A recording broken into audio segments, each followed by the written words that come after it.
My family, that's what makes me strong. Hey, welcome back to ScreenCrush. I'm Ryan Airy, and I want to talk to you about the new Iron Man, the Blue Beetle. Now, whether or not you have seen this movie, and judging by the box office, a lot of you have not seen it, James Gunn has hinted that Blue Beetle will be the first movie of his new, soft reboot of the DC universe of films. A fantastic film about a kid who's a marvelous part of the DCU. So, I'm going to give you my spoiler-free thoughts on the movie and the state of the DCU. Now, a little bit later, I'm going to be joined by ScreemCrush's own Colton Ogburn and Brianna McLarty to get their opinions, but first, before we get rolling here, I want to let you know that we have relaunched our merch store with these super cool Doug Super Soldier t-shirts and mugs, and we are so excited to bring you awesome stuff every week. Check it out, link below. So first, here's my take on the Blue Beetle. This is one of the best superhero movies of 2023. I would put it just behind Guardians of the Galaxy 3. Like, I can see why James Gunn saw this movie and said, yes, this is a film that I can build a cinematic universe around. Like, on a technical level, the visual effects are sharp, they're clear, and they're kept to a minimum. After recent VFX shit shows like The Flash and Quantumania, a superhero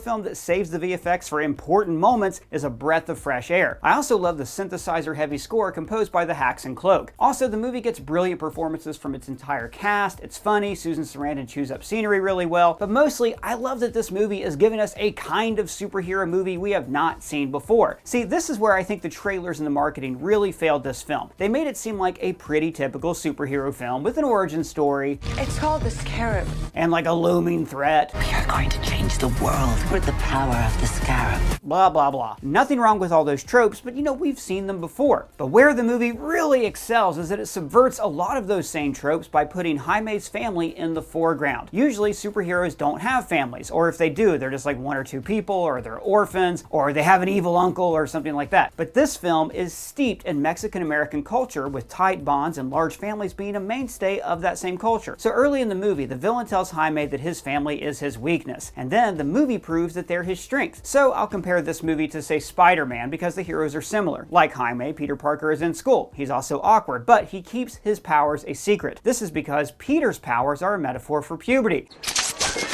I mean, he learns to explore his new powers alone in his room. Yeah.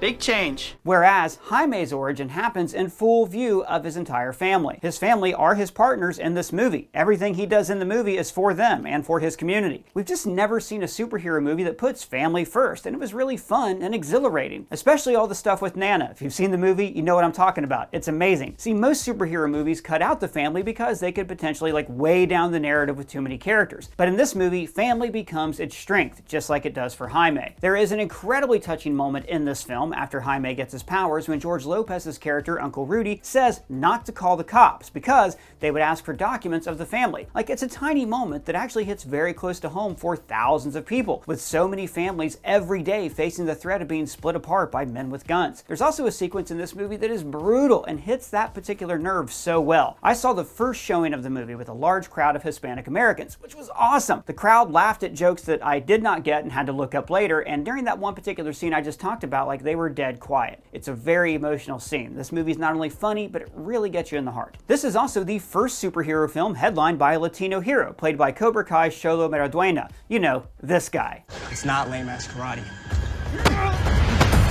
It's Cobra Kai.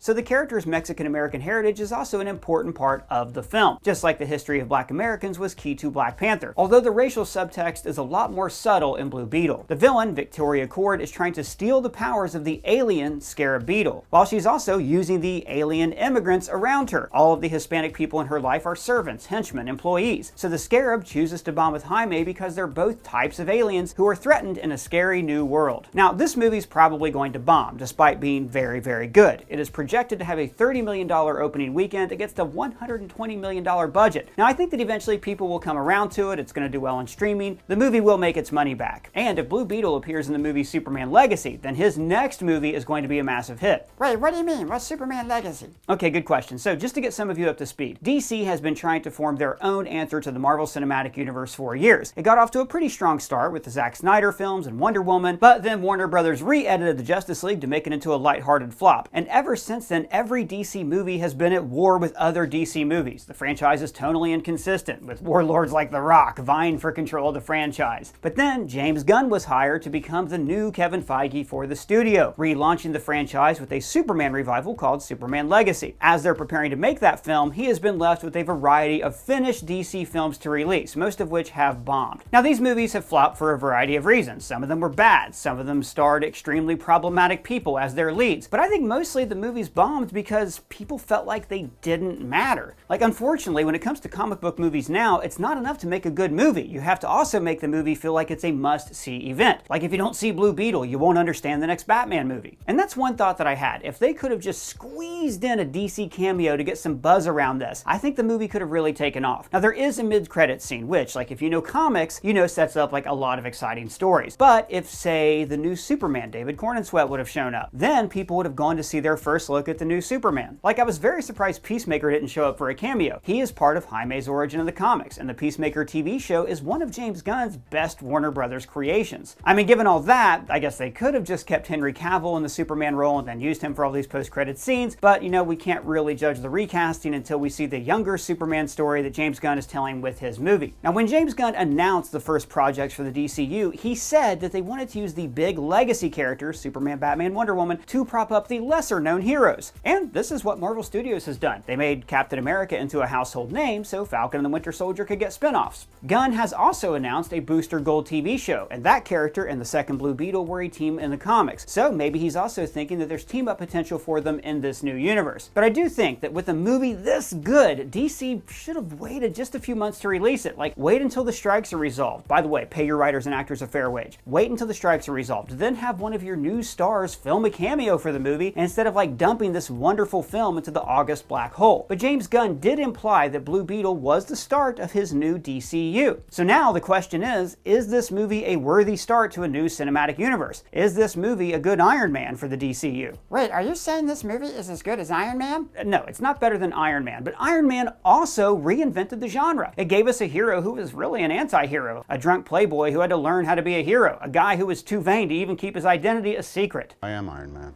In the same way, Blue Beetle reinvents tropes of the superhero genre and makes me excited for what's next in this series. But it also does a great job of establishing that there are already heroes in this universe. For one thing, there are DC Easter eggs like a LexCorp tower, and Jaime is also the third Blue Beetle after Dan Garrett and Ted Kord, just like in the comics. And heroes like Superman, Flash, and Batman get name dropped. Uncle Rudy even calls Batman a fascist. It's great fun. He's not wrong. He turned Gotham into a police state. Well, you know, you're not wrong, although I do have a t-shirt of you that proves that you like to dress up as that particular fascist, and it's for sale on our merch store. You promised not to reveal that information. But in addition to those name drops in this movie, the film also establishes a universe where there have been superheroes around for decades, where there is like vaguely futuristic hologram technology. It's a universe that feels super, it feels lived in, where we don't need to see like every superhero's origin story all over again. It's a small film, it's a slow start into this new universe, but it introduces so many different threads and aspects that can be revisited later on. Just like Iron Man, this tells a small story about like one character and the people around him. But it has the potential to grow and grow and grow, to involve people from space, other aliens like the Reach, the Thanagarians, the Green Lanterns. I love that this movie is filled with so much potential, and I really hope it doesn't get like consigned to the dustbin of superhero movies. James Gunn, if you're watching, please keep this movie in the DCU. But that's just my thoughts. I am thrilled to be joined here with two of my favorite people in the world. We have ScreenCrush's own Colton Ogburn and Brianna McLarty. So, guys, you heard my thoughts on the movie and the state of the DCU and whether or not this film could become like a new Iron Man for this new universe. But I want to talk about like the movie first, and if it was an actual good movie, because everything starts with that. Colton, what did you think? You've gone on the record several times as saying just make good movies, and it's that simple. Did Blue Beetle do it for you? Do we got a good movie on our hands? Yeah, I had a lot of fun with it. My expectations were low, so that may have had something to do with it. But I thought it was a lot of fun. I loved the culture that we got to see in the movie that I'm sure we'll talk about. I loved just this fresh new feel that it had. It didn't feel like bogged down with like the toxicity of the DCEU or anything like that. It just felt fresh. I loved the ensemble cast. You know, the movie's called Blue Beetle, but and this isn't a criticism, Blue Beetle didn't really feel like the main character. The main character really felt like this ensemble cast to me. But yeah, I overall enjoyed it. You know, apart from The Flash, I'm usually kind of critical of DC films for the most part, but Blue Beetle was surprisingly good. Brianna, how about you? What are your thoughts? I actually really liked it, and I was nervous because I haven't been a huge fan of most of the DCEU, but especially the last two projects were not my favorite. So I was super nervous going in, but I really enjoyed it. It was just a very solid superhero movie. It allowed itself to be fun. It allowed itself to be very funny, and you could tell that everyone who was working on it was really enjoying it. And that really elevated it for me, even though I didn't think it necessarily did anything super inventive. And also, obviously, the culture. I'm Latina American, so like... I wanted to ask you because I mentioned earlier, when I was in the theater, I saw it with a lot of Hispanic people who were laughing at things I didn't get. So like, what specifically about the culture like appealed to you in this movie? Well, I think like the overall theme of family, like when... family is so important to Latino culture, and especially like with the multi-generational households, which I loved with the grandmother. The grandmother might have been my favorite character, especially towards the end. Yeah. You could definitely see her when she takes her braids down. You could picture her in the 1950s, you know, like taking down some regime, some colonial regime in her youth, you know? Exactly, and like that entire turn, and I thought that was a really cool way to sort of weave in history with the movie without it having it wasn't necessarily the like main point of the movie, but having that little thing was so much fun. I honestly thought also like this was a heavier part of the movie, but with the School of the Americas and also the documentation issues, I thought that was like they were smaller parts of the movie, but just made the movie feel so much more grounded. So I wrote down a few things that I have questions about. Why did Nana pull a lemon out of her bag? Okay, so lemons are kind of like a cure-all for any nausea or sort of nausea-related issue. So if you say you're nauseous about anything, you're getting a lemon. Like my mom's first thing, like if I feel bad, she's like, have a lemon. If I'm like, I can't get rid of this headache, she's like, go smell a lemon. It'll like cure everything. Like literally smell it. And also my mom salts them. So that was sort of like growing up, anytime I felt sick, anytime I just didn't feel right, she'd be like, have a lemon. And she carries lemon lime salt, like with her on flights and stuff. So when This vapor rub also got a huge laugh in the theater.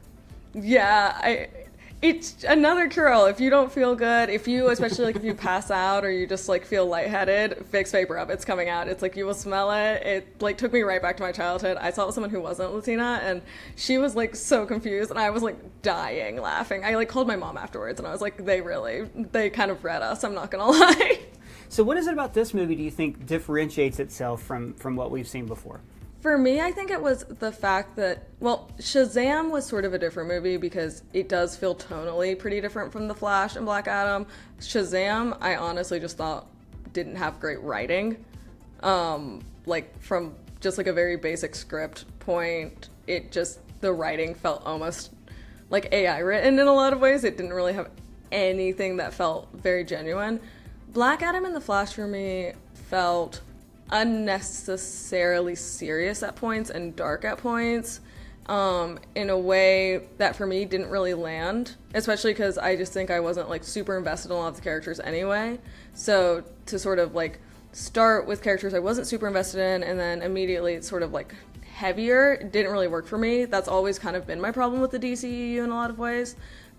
This movie, I think like one of the funniest scenes in this movie, and I think one of the reasons this movie really worked for me, is when he's first turning into Blue Beetle and everyone is freaking out and they have it from like that first person perspective and he's watching all of his family scream. And that's a very real reaction. Like if I saw that, I would also start screaming, but it's also really funny from like, if you're watching it, it's hilarious.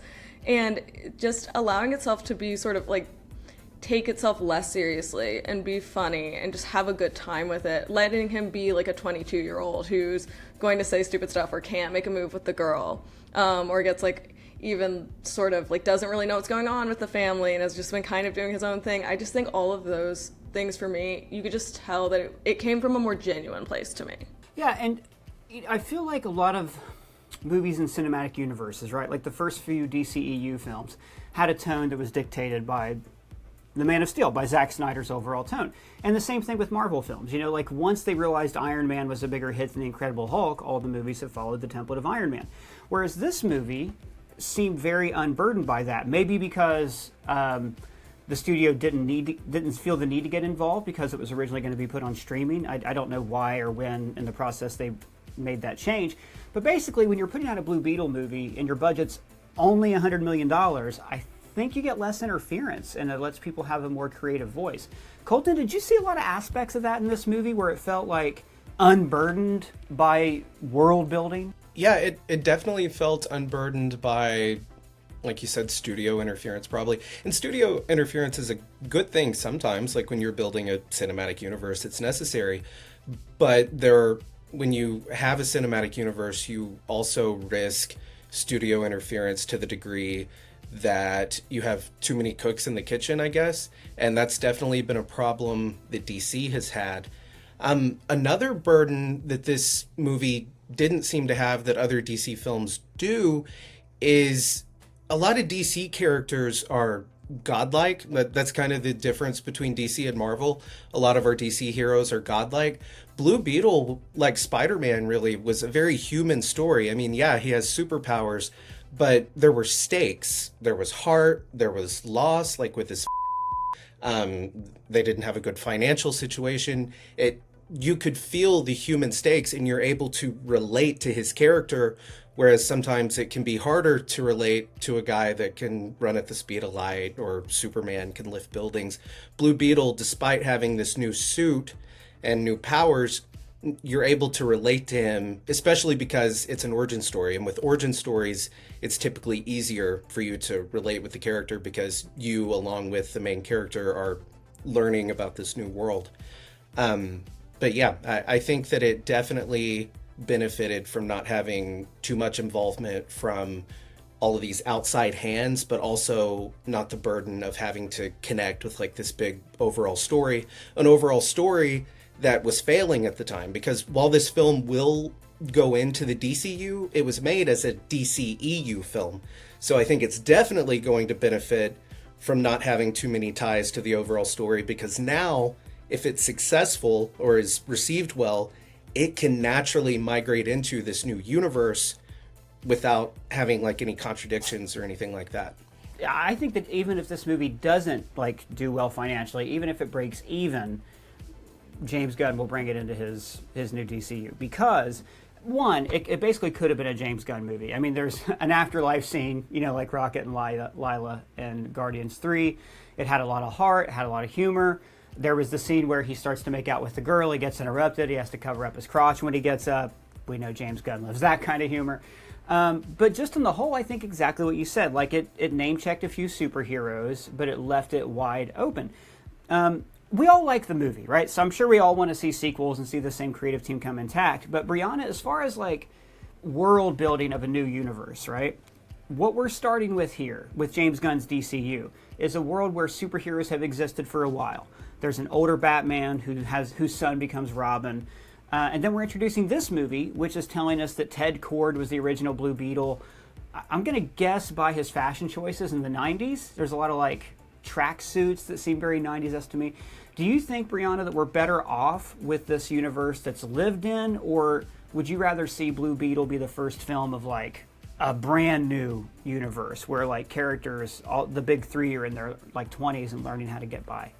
I actually really like the lived-in universe in a weird way because we've had like almost a decade of superhero movies at this point. It sort of feels like we live in a universe where like superheroes exist. So I think it's more fun to sort of go into a universe that already kind of has its rules laid out, and you pick it up as you're watching instead of just starting completely from scratch.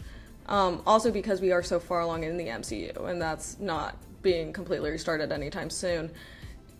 Doing the groundwork it takes a lot, and even from a viewer to sort of, when you go in really at the ground level when superheroes are just starting, it's just so much work to get all of the rules established and who's there, versus if we just kind of accept that like, oh, there's been superheroes, we're good with that, we're moving with that. I think it's just easier, and I think it's more fun.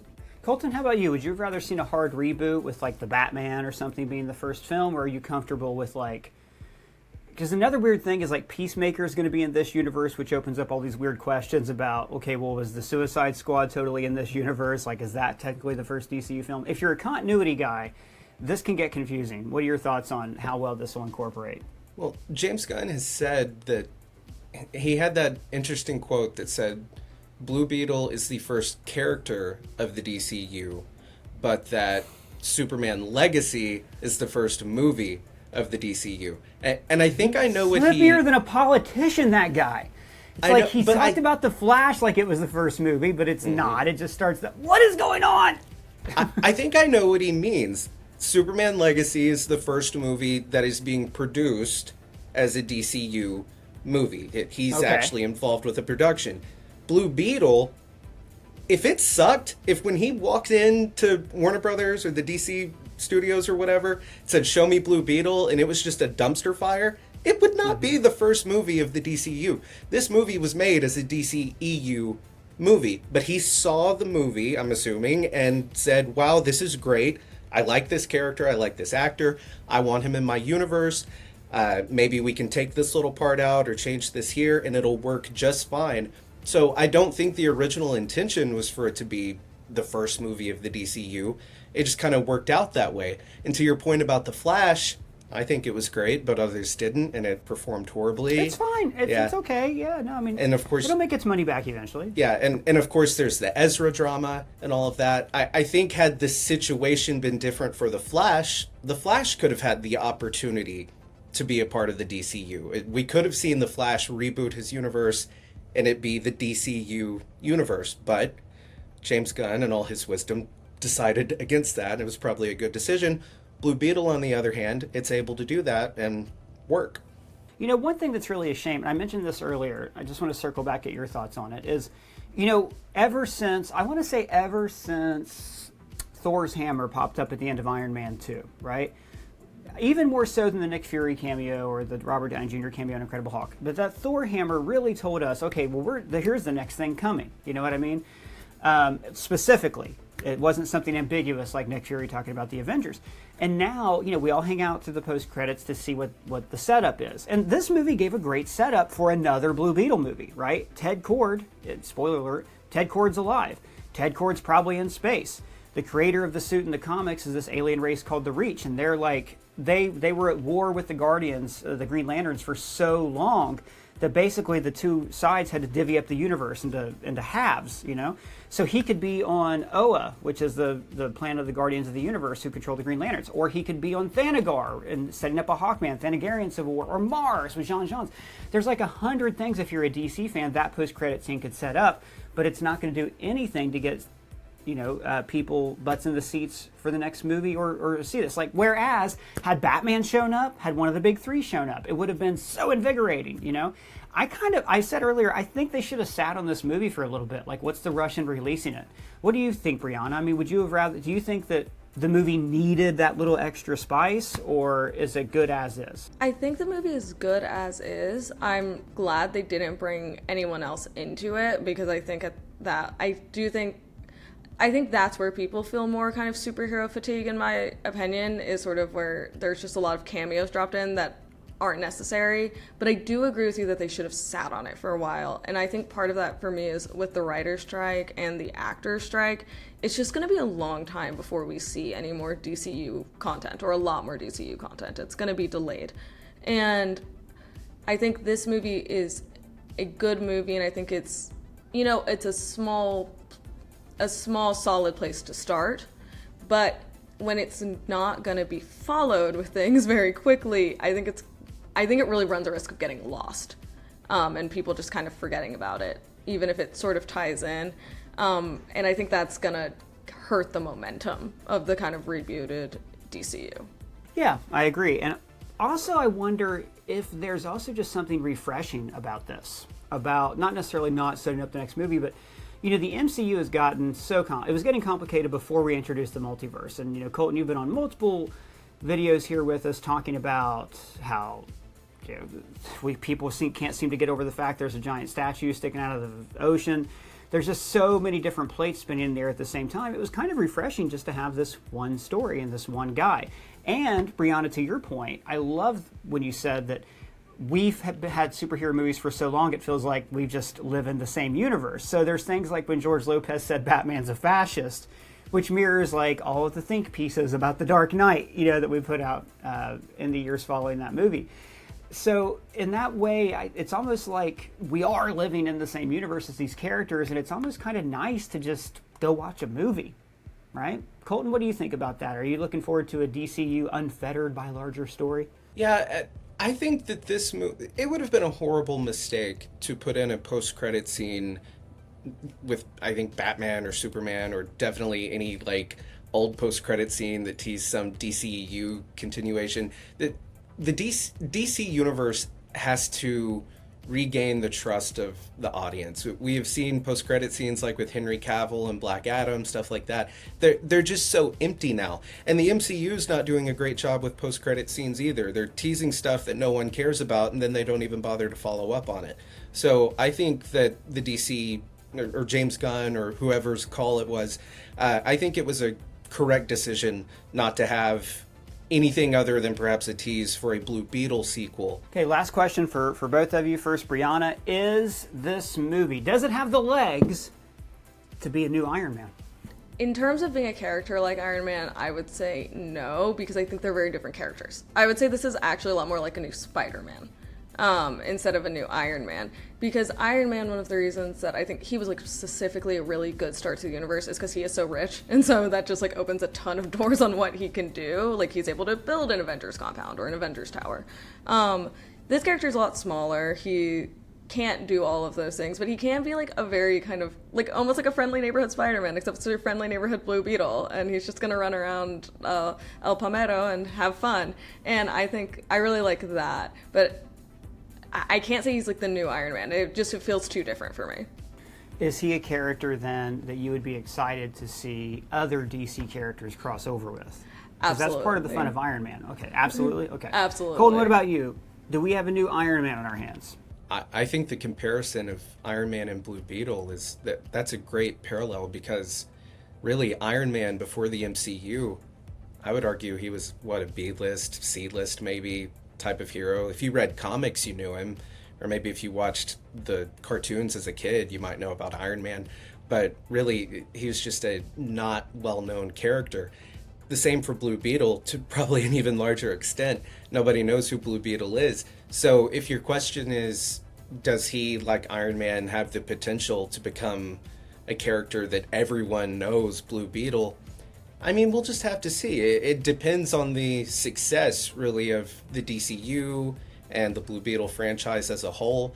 But sure, I would say that he has the potential to do so, yeah.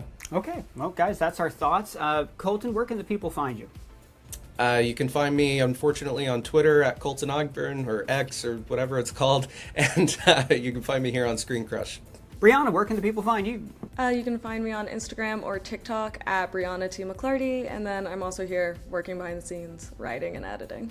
And it's a really big thrill to have both of you on, because I'm the face of ScreenCrush, but there are so many people behind the scenes who make this work, and you two are two of the people who absolutely make that magic happen. And we want to hear from all of you. Let us know your thoughts on Blue Beetle down in the comments below, or you can add any of us on those various social media projects we have linked below.